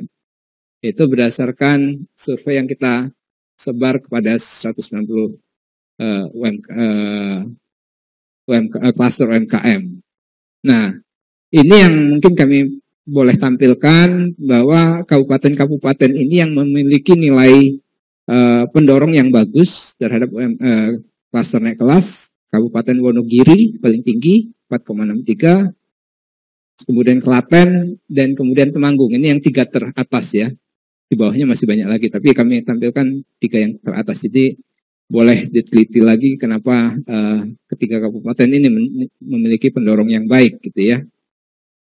Namun kami ingin melihat juga yang belum naik kelas tadi ya, yang belum naik kelas, yang tadi belum ada peningkatan pendapatan, belum ada penyerapan tenaga kerja, belum ada skala produksi yang lebih baik. Tantangan terbesar, jadi nilai yang kita temukan, nilai terbesar tantangannya itu yang pertama itu adalah profesionalisme kelembagaan. Tadi betul sekali disampaikan oleh Bung Tari. Yang kedua, masih ada tantangan kapasitas keterampilan SDM. Jadi kata kuncinya balik lagi SDM-nya. Yang ketiga itu tantangan kolaborasi dengan pihak atau perusahaan lain. Jadi belum mau bekerja sama dengan pihak lain. Dan yang keempat, belum banyak diferensiasi produk. Jadi produknya belum banyak untuk di pasar ya. Kabupaten-kabupaten yang masih memiliki tantangan terbesar itu terutama di Brebes, Banjarnegara, dan Kudus ya. Ini berdasarkan klaster binaan yang dilakukan. Kami percaya ini tidak general ya. Ini hanya terkait dengan klaster yang didampingi gitu ya. Jadi itu semacam profiling bagi kita bersama. Jadi menjadi indikasi kita bersama ya untuk berkaca. Silakan terakhir. Jadi sebagai penutup kami ingin menyampaikan bahwa silakan. Ya, sip, belum kebaca. Jadi klaster UMKM naik kelas itu adalah proses usaha bersama antar usaha dengan lokasi yang berdekatan untuk mencapai peningkatan 3 hal: skala produksi, tenaga kerja, dan pendapatan per tahunnya. Ini hanya indikasi saja bahwa memang bisnisnya maju gitu sebenarnya ya. Di dalamnya tentu saja banyak teknologi, banyak ekspor dan sebagainya, itu pasti banyak gitu ya. Tapi ini adalah indikasinya saja. Kemudian dari seluruh klaster, 190 klaster itu yang kita indikasikan naik kelas di Jawa Tengah itu baru 30% ya, 30,94% yang klaster binaan. Dan kelembagaan formal ini yang jadi kata kunci itu baru 17,37% yang memiliki lembaga formal untuk usaha. Jadi untuk mendorong UMKM naik kelas itu perlu dilakukan penguatan kelembagaan internal, kapasitas SDM, manajemen, dan sebagainya, penguatan kerjasama dan faktor eksternal, kemudian juga perlu mendorong perluasan lapangan kerja untuk UMKM naik kelas. Jadi bukan hanya UMKM-nya aja yang naik, tapi dia harus bisa menyerap tenaga kerja. Nah, sebagai rekomendasi atau saran untuk mendorong UMKM naik kelas di Jawa Tengah itu, kita lalu perlu menyusun semacam strategi bagaimana UMKM bisa naik kelas di Jawa Tengah, dan ini boleh dimasukkan semacam roadmap kita bersama di sini. Apa yang perlu dilakukan dalam suatu jangka waktu tertentu. Dan yang paling penting lagi, lalu kita perlu mendorong kerjasama antar pelaku usaha dan stakeholder pendukung klaster UMKM. Bersama-sama kita bersinergi untuk mendorong UMKM naik kelas di antara klaster UMKM, lembaga pendukung usaha, pemerintah, perusahaan besar, dan pelaku usaha UMKM. Dan ini semacam pengantar dari yang sudah catatan yang sudah disampaikan Bapak Ibu sebelumnya, dan juga untuk kegiatan selanjutnya, karena agenda selanjutnya kan kita rencananya akan melakukan matching antara klaster-klaster tadi dengan lembaga-lembaga yang bisa mendukung gitu ya. Mungkin agendanya seperti itu. Baik, sampai di sini terima kasih Pak Untung. Assalamualaikum warahmatullahi wabarakatuh. Terima kasih Pak Oli, kita berikan aplaus untuk beliau. 3 materi sudah kita lalui, masalah kelembagaan, kemudian praktek baik dari Pak Kiai Mustafa dan Pak Oli, bagaimana supaya UMKM kita bisa naik kelas. Sudah pukul 2:30, bagaimana? Ada masukan atau dilanjut ke diskusi link and match dengan lembaga terkait? Nanti masukannya offline, tergantung panjenengan. Ini kita ibaratkan forum rembuk klaster sebagaimana Mas Kiai Mustafa tadi. Masih ada beberapa menit, mungkin ada masukan tanggapan. 1, 2, 3, 4 ya. 4 ya. Kita mulai dari yang duluan, sebelah sayap kiri. Kami silakan. Mohon bantuan mic-nya. Tolong disampaikan nama dan dari lembaga mana. Matur nuwun Bapak Ibu sekalian. Perkenalkan, nama saya Ikhwan Dede Akbar dari FEDEP Kabupaten Pemalang. Kebetulan baru belum ada setahun jadi pendamping FEDEP Bapak Ibu. Saya matur nuwun sekali dalam forum ini, banyak sekali ilmu-ilmu yang saya dapatkan untuk bisa mengembangkan klaster yang ada di Kabupaten Pemalang. Di Kabupaten Pemalang ada 5 klaster, Pak. Itu ada 1 klaster konveksi, pertanian, pariwisata, ekonomi kreatif, dan olahan makanan. Jadi alhamdulillah kemarin kita sudah menyelenggarakan FRK untuk klaster olahan makanan, dan peningkatan jumlah klaster sudah 50%. Kemudian terakhir FRK untuk pariwisata, kita menghasilkan komitmen bersama Pak. Jadi antara OPD terkait dengan pegiat wisata, baik bentuknya desa wisata ataupun wisata desa, itu membuat rekomendasi untuk membuat paket wisata pelajar. Dan alhamdulillah kita di sini melalui Bapeda membuat nota dinas. Dan hasilnya setiap pelajar SD yang ada di kabupaten wajib mengunjungi desa wisata. Untuk yang SMP wajib ada stempel dulu Pak, harus laporan ke dinas pendidikan. Itu. Kemudian untuk pertanian kita agendakan untuk minggu depan ada forum rembuk klaster pertanian. Cuman yang memang kita masih meraba, khususnya untuk Pak Holi, Bu Untari, Pak Mustafa, klaster pertanian itu sektornya luas, Bapak Ibu.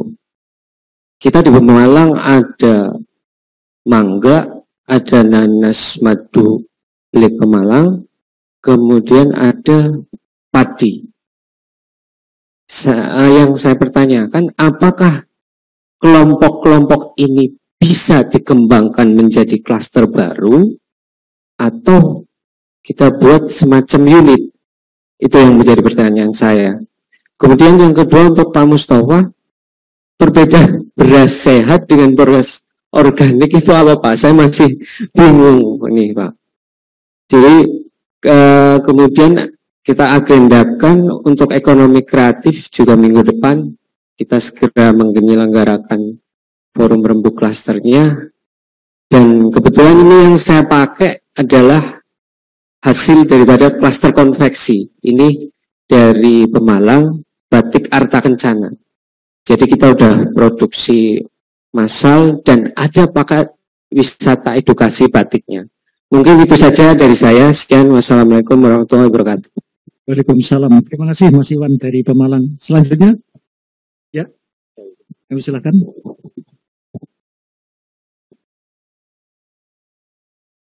Assalamualaikum warahmatullahi wabarakatuh. Saya Ika Yudhiastanti dari Bapeda Kabupaten Pati. Ada pertanyaan yang saya tujukan kepada Bapak Mustafa.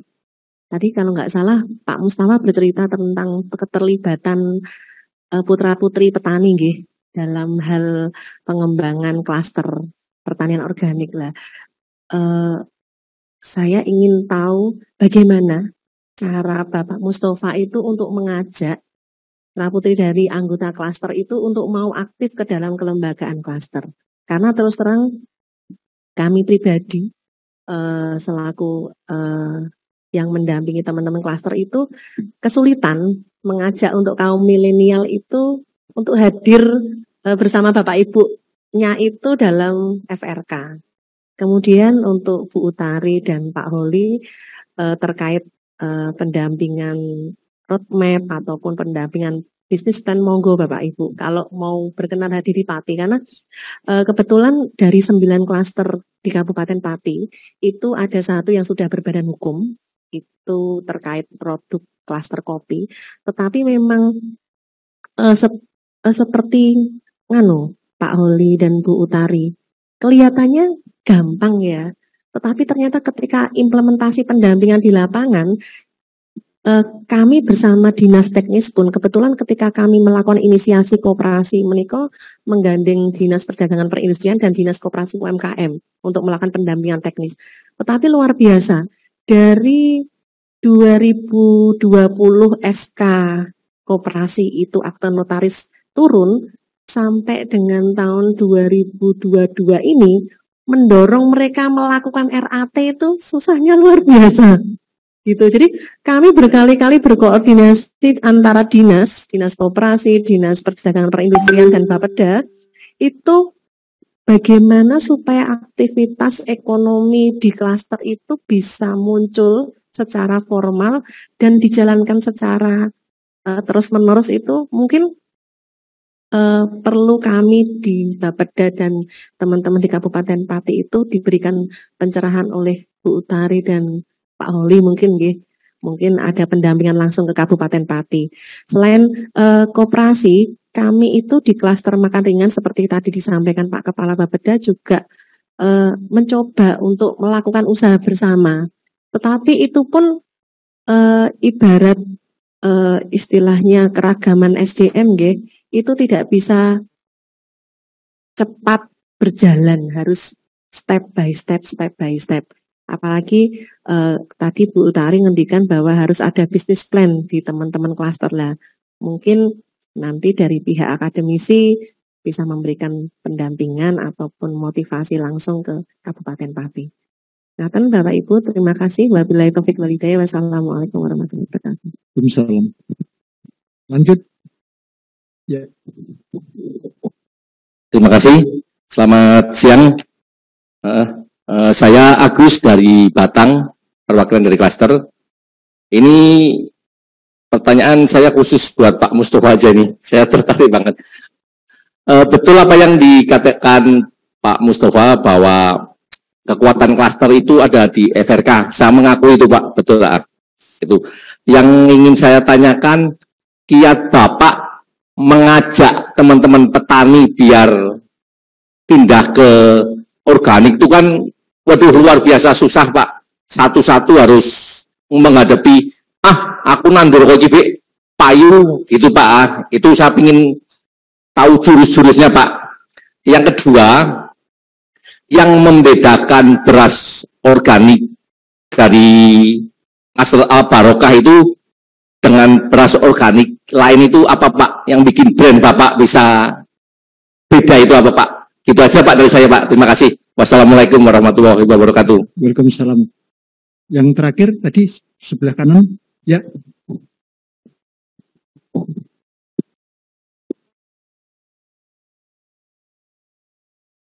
Terima kasih atas waktunya. Saya Asep dari Kabupaten Magelang Bapak.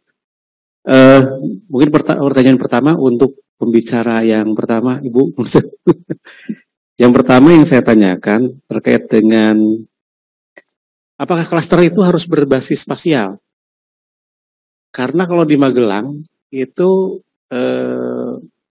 Jadi beberapa klaster itu justru malah berada pada posisi yang di beberapa kecamatan gitu ya. Jadi cuman kecamatan satu, ini bentuk ini ada usaha ini dan lain sebagainya itu jadi satu, itu terus mereka membentuk klaster gitu katanya kan. Terus yang kedua, ini di apa namanya kita tuh kayaknya terlalu banyak konsep yang sebetulnya mirip-mirip saja gitu ya, kayak klaster, ada asosiasi. Tadi di pembicara di awal itu ada korporasi yang dibentuk oleh pertanian. Nah, klaster dibentuk biasanya di Bapeda ya kan, termasuk Magelang Bapeda. Sementara ketika asosiasi, ketika ada korporasi itu dibangun untuk pertanian, jadi seolah-olah itu merupakan klaster itu merupakan lembaganya dari Bapeda gitu kan. Nah, padahal kan sebetulnya merupakan lembaga yang dibentuk untuk Kabupaten Magelang gitu loh. Jadi koperasi yang dibentuk pertanian itu lembaga yang di luar dari itu gitu loh. Jadi ada perbedaan-perbedaan seperti itu. Sehingga pada akhirnya terus kebijakan terkait dengan fasilitasi program dan sebagainya itu jadi seolah-olah ada terpisah gitu. Nah terus ini Bu, tadi pembangunan klaster kan dibangun secara alami ya. Nah apakah dibangunnya terus dari lewat sentra dulu dibangunnya gitu, apa terus nanti setelah sentra itu dibentuk beberapa jadi klaster yang lebih kuat. Tapi dalam satu kawasan itu. Kalau kami kan kemarin pemikirannya gini Bu, jadi beberapa sentra yang ada Kabupaten Magelang yang kebetulan sejenis, gitu kan, itu kita jadikan satu menjadi satu klaster, gitu. Nah itu mungkin saya minta pendapat Ibu kira-kira hal seperti itu gimana itu baiknya. Terus selanjutnya pertanyaan untuk Pak Mustafa, Bapak, terima kasih, wah luar biasa ini, kami punya asosiasi organik Pak, bukan klaster. Ya, tapi kelihatannya kalau Bapak udah berkembang, koperasinya menjadi berbagai jenis usaha di situ yang dikembangkan. Magelang saat ini ada asosiasi petani udah lama, tapi tetap itu aja yang usahanya itu tidak berkembang, belum berkembang ke sektor-sektor yang lain. Tapi kelihatan kuncinya memang di lembaganya Bapak, di koperasinya itu yang dikembangkan sehingga menjadi lebih kuat dalam pengembangannya. Ini Pak, yang pertama terkait dengan keanggotaan koperasi ya. Apa anggota koperasi itu khusus untuk petani atau bisa misalnya saya bukan petani, saya ingin ikut jadi anggota koperasi itu. Karena kan bisa jadi misalnya saya dapat SHU misalnya di situ kan bisa jadi ini gitu. Apakah tetap hanya harus koperasi dan dalam bentuk kan ada simpanan pokok ya, simpanan pokok itu simpanan pokok itu dalam bentuk uang atau dalam bentuk beras ya? Karena itu kan kelompok beras. Gitu. Terus tadi disampaikan bahwa hubungan antara klaster dengan koperasi ya, bahwa klaster itu dalam operasionalnya dibiayai dari koperasi. Apakah ini memang dua kelembagaan yang terpisah gitu loh? Apakah klaster itu sebagai think tank dari koperasi atau pengawal koperasi atau seperti apa? Itu mungkin Bapak bisa menjelaskan lebih jauh terkait ini. Ini menarik sekali karena klaster-klaster tempat kami Pak belum ada ya yang membentuk kelembagaan resmi seperti koperasi yang ada di tempat Bapak itu. Jadi dari sekian klasternya ada itu, mungkin klaster salah ya yang ada bentuk koperasi, dan itu pun difasilitasi pemerintah. Yang berikutnya Pak, tentang pengembangannya yang luar biasa itu, apakah ada pendampingan Pak dari konsultan barangkali gitu ya? Karena saya kira untuk mengurusi hal yang kompleks itu tentunya perlu keahlian dan pengalaman gitu ya. Nah, itu mungkin bisa dikasih masukannya, apakah nanti sebagai referensi bagi kami. Saya kira mungkin itu Bapak. Terima kasih atas waktunya. Saya kembalikan. Terima kasih kembali. Ada 4 rekan yang memberi masukan. Kami persilahkan dari Bu Untari, kemudian Pak Oli, Pak Mustafa untuk memberi tanggapan balik pada rekan-rekan penanya tadi. Kami persilahkan. Baik, terima kasih Bapak Ibu yang sudah memberi tanggapan dan pertanyaan. Bapak dari Bapeda Pemalang, mohon maaf lupa belum ditulis namanya. Pak Iwan, Mas Iwan ya. Ya, ini seanak saya ini Mas Iwan. Kemudian Ibu dari Pati ya, Mbak Ika.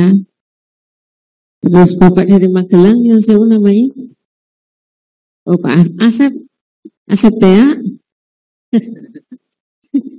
Magelang. Ya, baik. Terima kasih Saya akan menanggapi sedikit yang untuk Bapak yang dari Pemalang, kelihatannya yang mungkin tertuju kepada saya atau yang perlu tanggapan dari saya itu ketika bertanya tentang apakah mangga, nanas dan sebagainya itu bisa dijadikan klaster. Sebetulnya konsepnya itu begini. Kalau kita mau menjadikan klaster ini, sekalian menjawab pertanyaan Mas Asep, Kang Asep, konsepnya itu mengapa ada spasial segala itu awal mulanya adalah karena mereka berdekatan sehingga ketika bekerja sama itu meminimalkan biaya. Jadi bisa awalnya berdekatan kemudian bekerja sama, atau awalnya satu kemudian muncul satu sebelahnya dan seterusnya sehingga kerjasama. Nah, kerjasama itu bisa saja terjadi karena memenuhi kebutuhan yang lain. Jadi misalnya kalau ini bicara tentang mangga, kemudian kalau sudah matang, kemudian kan atau mau panen perlu pengolahan gitu, sehingga muncul pengolahan gitu di situ. Nah, kalau pengolahannya jauh masih bisa kerjasama tidak? Bisa, tetapi jadi lebih mahal. Tapi kalau dekat kan menjadi murah karena ongkos transport murah dan sebagainya. Itu awal mulanya begitu, sehingga unsur spasial menjadi diperhatikan. Nah, apakah harus begitu? Sebetulnya ya tidak, asal kalau toh misalnya jauh-jauh bisa menimbulkan biaya yang murah pun tidak masalah. Tetapi secara naluri mereka kan milih yang dekat karena kan ini bisnis. Jadi konsepnya kan konsep bisnis, jadi memang perlu biaya yang murah untuk menimbulkan biaya yang murah sehingga harga yang bisa kita kalau sudah jadi produk harganya bisa lebih murah dari harga pesaing sehingga menjadi lebih unggul secara harga. Itu salah satunya demikian. Kalau jauh-jauhan mau bekerja sama, munculnya harga yang lebih mahal karena apa, ada ongkos toh. Dengan harga pesaing nanti jadi lebih mahal, susah bersaing. Itu ceritanya demikian. Mengapa ada konsep spasial yang perlu diperhatikan. Nah, sejauh kalau misalnya kok jauh-jauhan ini kok podo gitu ya Pak ya. Tapi sejauh ongkosnya bisa ditekan, ya sebetulnya menjadi tidak masalah. Tetapi kalau menimbulkan ongkos dan ongkos itu menimbulkan biaya yang lebih besar, maka konsep klasternya tidak bisa berlaku di situ. Karena klaster itu yang terakhir muncul adalah efisiensi kolektif. Jadi efisien karena bekerja bersama-sama. Jadi misalnya nanti kalau ada banyak petani, kemudian ada yang menyediakan traktor misalnya. Nah, yang traktornya itu kan hanya satu, nanti dipakai gentenan gitu toh. Sehingga murah.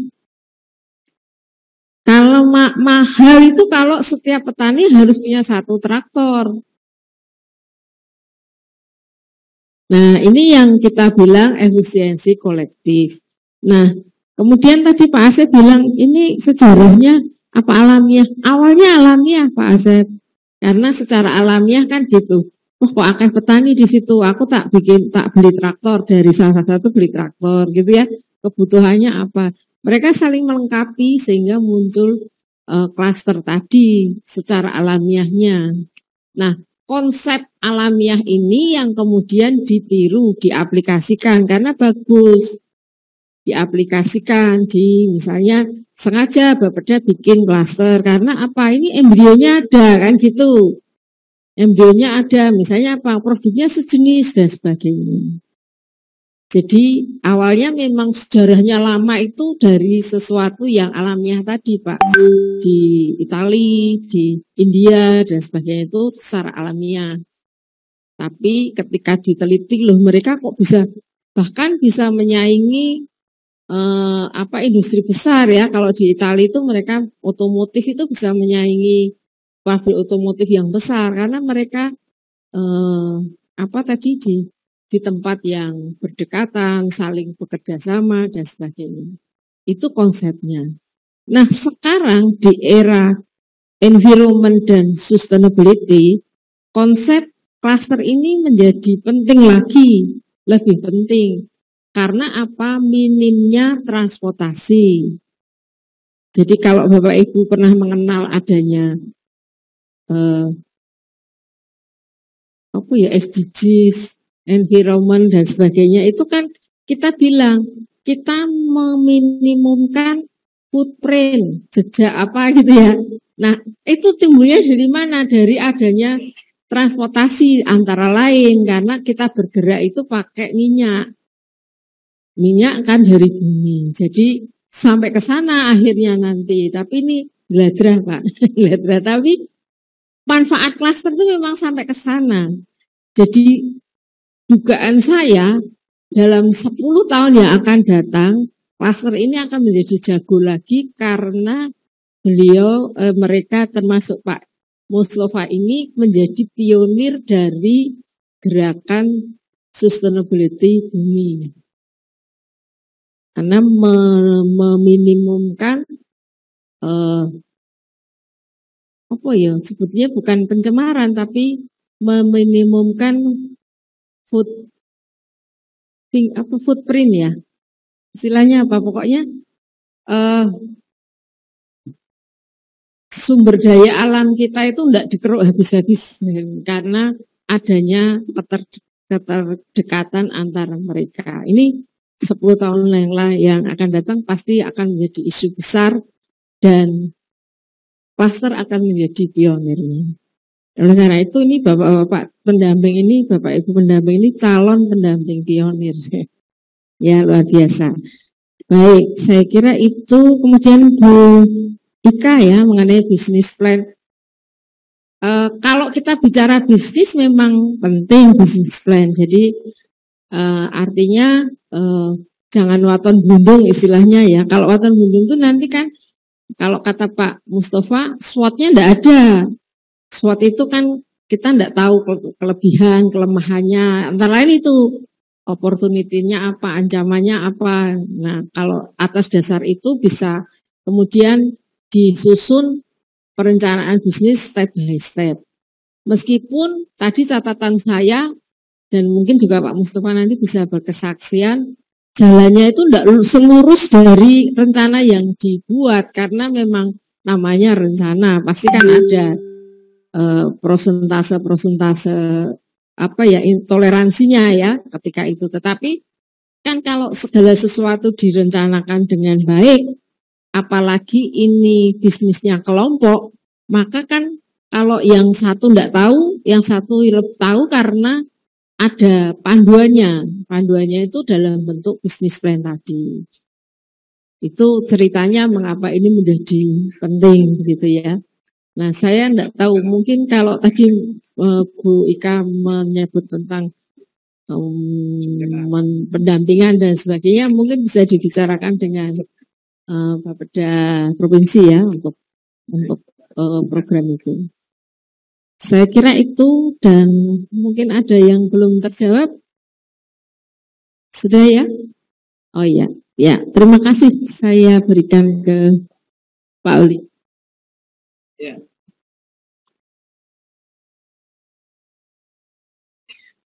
Baik, terima kasih Bu Untari, Bapak Ibu sekalian.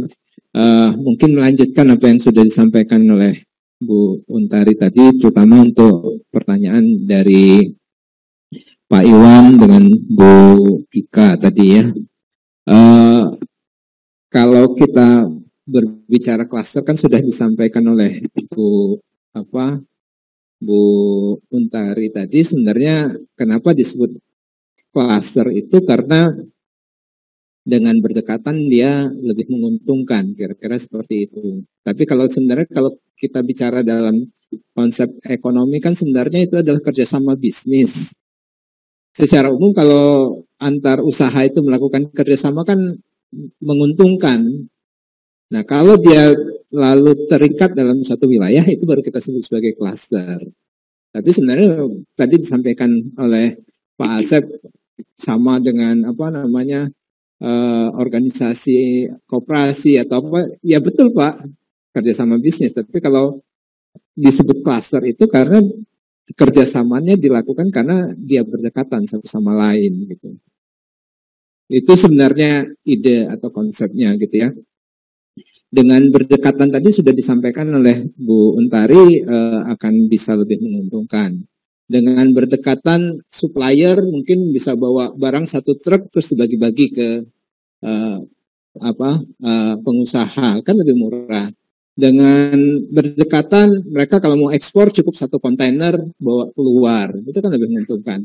Dengan berdekatan tetangga satu dengan tetangga lain kan bisa bagi-bagi ilmu, nggak dibagi ya juga dilihat, dilirik gitu ya. Jadi pengetahuan produksi itu kan nyebar dari tetangga ke tetangga gitu. Itu bisa kita lihat kayak di Solo atau di Pekalongan atau Jepara, itu kan sebenarnya kan berbagi teknologi mereka itu. Nah itu sebenarnya keuntungan cluster. Namun kerjasama bisnis itu kan ada yang tidak terikat wilayah juga ada, kayak asosiasi apa gitu ya. Nah tadi disebutkan apakah mangga dengan padi boleh digabungkan dan sebagainya.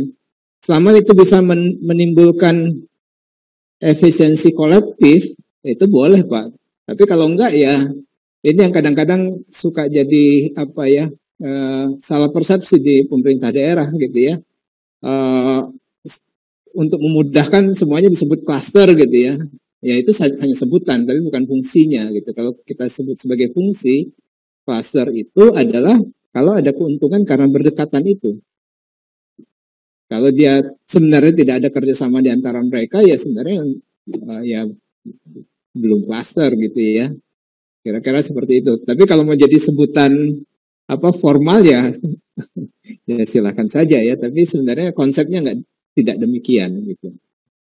Jadi boleh demikian kalau itu lalu ada kerjasama di antara mereka bisa menimbulkan keuntungan. Itu yang pertama ya.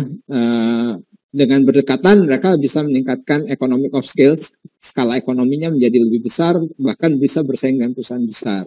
Bisa juga demikian.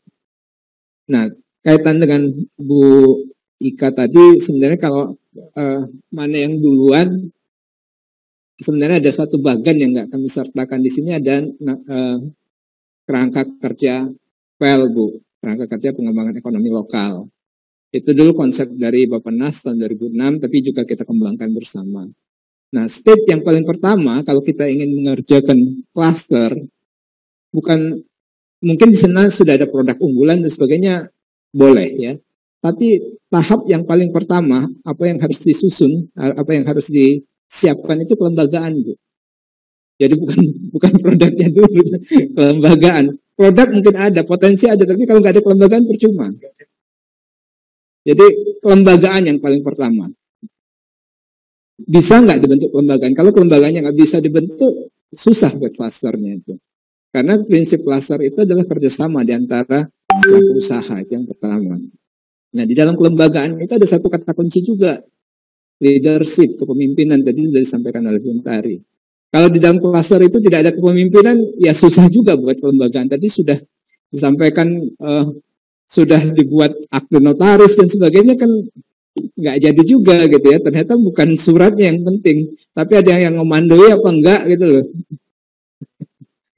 Jadi, kalau kita lihat ini saksi kuncinya Pak Mustafa, kenapa Al Barokah bisa maju ya karena ada yang ngomandoi gitu ya, yang bisa ngajak yang lain gitu ya, yang lain mau ikut. Tadi kan sudah ditanya, pasti jawab oleh Pak Mustafa, kenapa sih petani 1.000 orang itu bisa ikut semua ya karena ya ada bujukan-bujukan dari pemimpinnya ini mungkin ya. Leadership itu jadi kata kunci. Ada nggak? Nah, ini yang lalu jadi kadang-kadang takdir juga buat cluster. Ada potensi produksi, kalau nggak ada kelembagaan, nggak ada leadership, ya susah dibuat di situ. Itu yang mungkin perlu diidentifikasi duluan. Mungkin 2 hal itu saja yang ingin kami tambahkan. Terima kasih. Terima kasih Pak Uli. Langsung ke Pak Mustafa. Tadi mungkin ada beberapa poin. Bisa singkat padat. Ya, terima kasih. Tadi ada beberapa pertanyaan yang sama. Yang pertama, beda enggak beras biasa, sehat dan organik? Ada 2 pertanyaan. Ya, secara fisik enggak bisa dibedakan. Misalnya, warna organik itu berasnya mesem ya gitu. Enggak, atau sama-sama. Nah, yang membedakan satu adalah kalau beras organik itu proses pengolahan, mulai dari benih, lahan, panen sampai pasca panen. Itu ada 2, standarnya cuma 2. Satu, tidak menggunakan bahan-bahan sintetik, kimia sintetik. Yang kedua, tidak menggunakan benih GMO transgenik. Itu standar SNI maupun internasional, IFOAM. Nah, itu. Yang membedakan apa? Kalau dalam wujud gini, kalau sudah ada logo organik Indonesia dan ada nomor sertifikasi hakinya, itu berarti sudah tersertifikasi. Nah, yang sudah tersertifikasi berarti itu beras organik. Kalau belum, dia menamakan beras organik tapi belum punya nomor sertifikasi haki tahun logonya, yaitu dia nanti kena reskrim. Karena ada pangan tentang undang-undang pangan, dia kena pasti. Bu Hardi kurung Bora itu urusannya kalau sudah kena itu. Nah, yang bisa membedakan lagi yaitu hasil uji lab. Uji lab. Nah, uji lab itu ya agak mahal. Kemarin saya ujikan lab itu 37 juta. Ya, di Engler, tapi Engler itu internasional.